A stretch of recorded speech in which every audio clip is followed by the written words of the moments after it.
Okie dokie. Hello students and welcome back to our class, SOC241 Race and Ethnicity. It's great to be here with you. I'm your professor Justine Hecht. Let's go ahead and just jump right in. And so I actually wanted to start on a different page. Let me pull this up really quickly. So this week we are jumping into the experiences of Chicanx and Latinx communities within the United States. And the first thing you might notice and immediately panic about is that there's a lot of resources, right? I have, let's see, 1, 2, 3, 4, 5, 6, 7 possible readings, 1 podcast, 1, 2, 3, 4 videos for you to view, right? And so do not think that I expect you to go through all of these. I absolutely do not. I do expect you to go through maybe up to about half of them or so. Maybe, 2 readings, 2 videos on the podcast, something like this, right? And you're going to see that this is because you have lots of different options for how you respond to the discussion board questions this week. So you see, just like we've been doing, I'd like you to answer at least 2 questions. And I want you to draw on at least 2 of the sources for each question. So at a minimum, you should explore at least 4 different sources this week. But some of these questions are a little complex, so you might find that you need one more to help you kind of get to that answer, right? Or get enough information to support your response. And so one of the things that I wanted to remind us of is the idea of racial formation theory, right? In that race is not about our biology, it's socially constructed, and that our ideas about race change across time and space, and that racial formation theory really posits that the use of race as a tool for categorization is a tool for control, and social control in particular, right? And making sure that each racial group is positioned in the correct place to maintain economic power within the United States, to maintain global superiority, so on and so forth, right?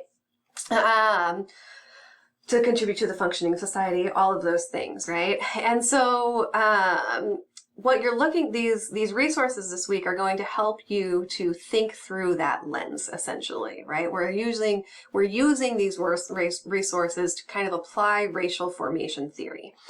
And one of the other things that I want to draw our attention to for this particular week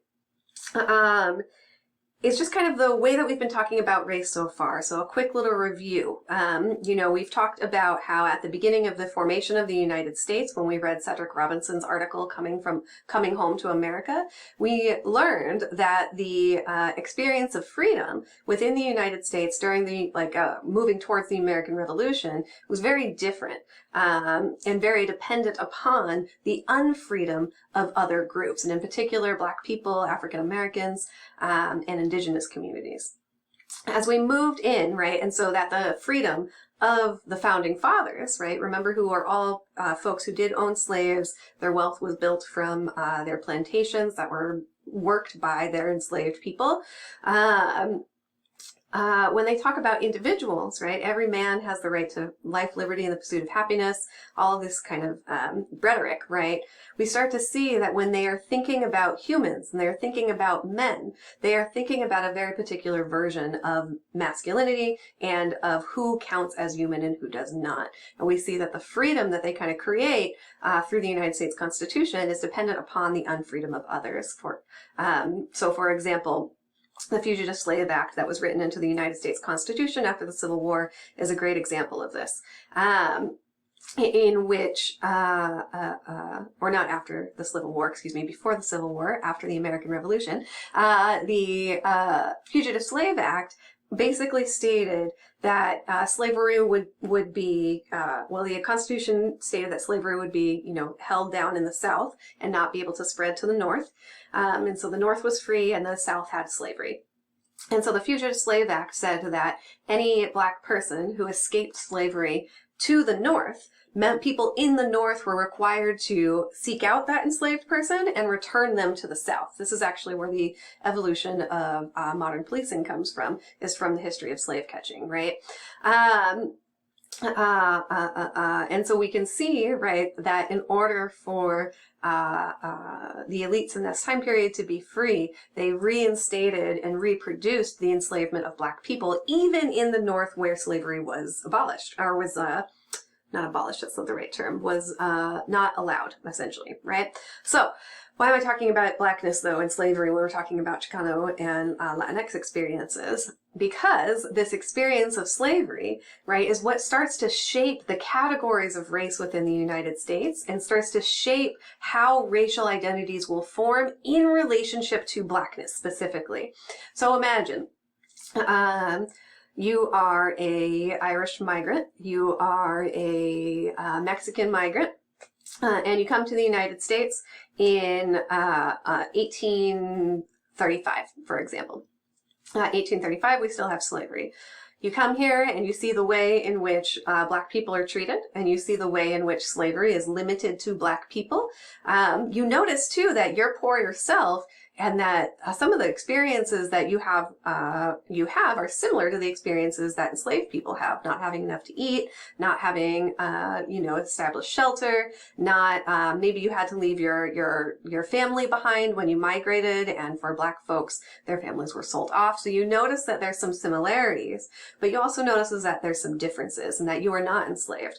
And so how does the association of Blackness with enslavement specifically go on then to inform how different racial identity groups will form in the future?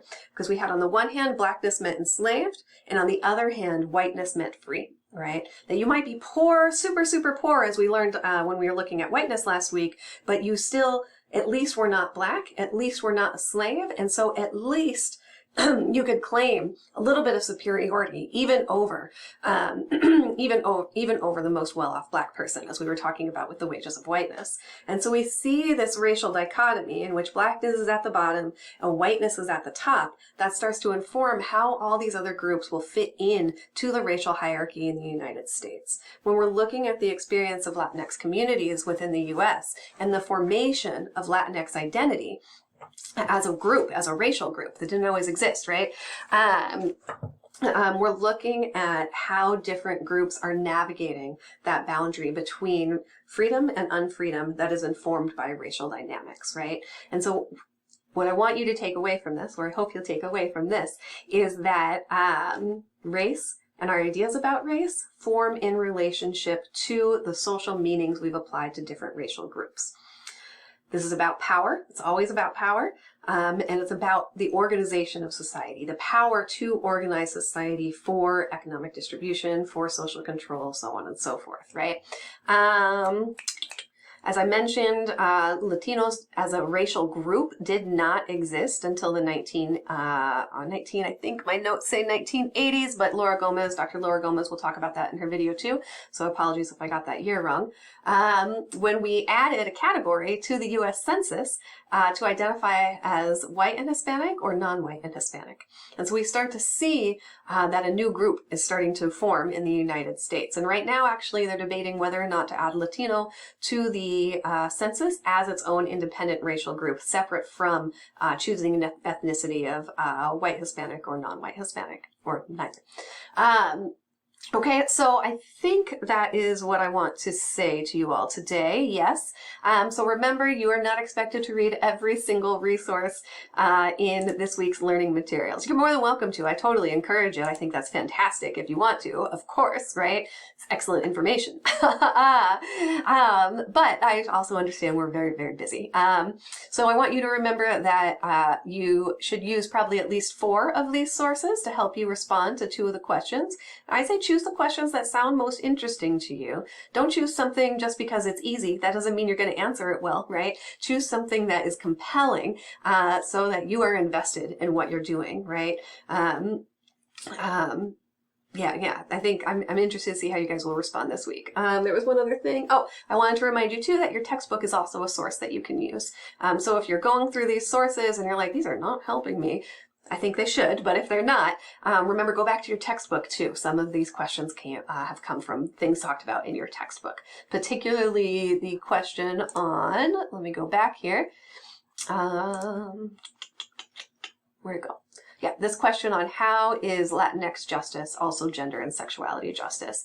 Your textbook has some really good information about that, as well as, let me come back here. I know, oh, there we go.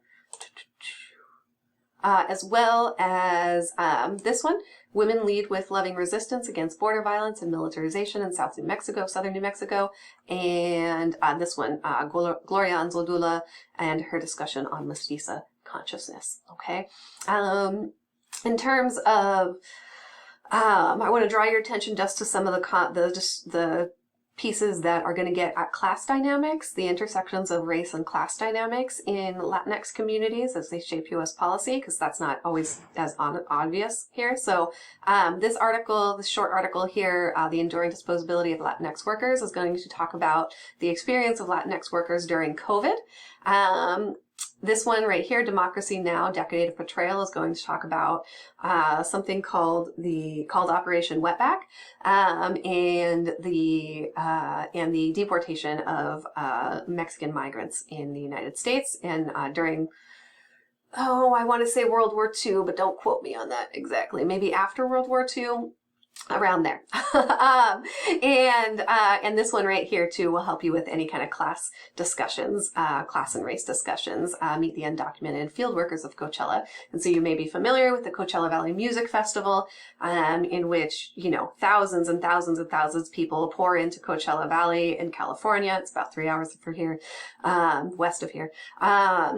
For a 3-day music festival, camping, tons of live music, major acts. They actually added a second weekend because of how big Coachella got, all these kind of things, right? And so what does it mean to be able to have a festival of this size with people having fun? And I've been to Coachella many times. We're not saying that Coachella is the worst thing ever, right? But we're considering it as an aspect of society. We're troubling that. We're trying to question the familiar a little bit, right? And so what does it mean to have a festival attended by predominantly white folks, not only, but predominantly white folks, definitely predominantly wealthy folks, or at least upper income folks with who are not in the lower socioeconomic categories, going to a festival and having an excellent weekend, listening to all the live music their hearts could desire, making new friends, having a great time, so on and so forth.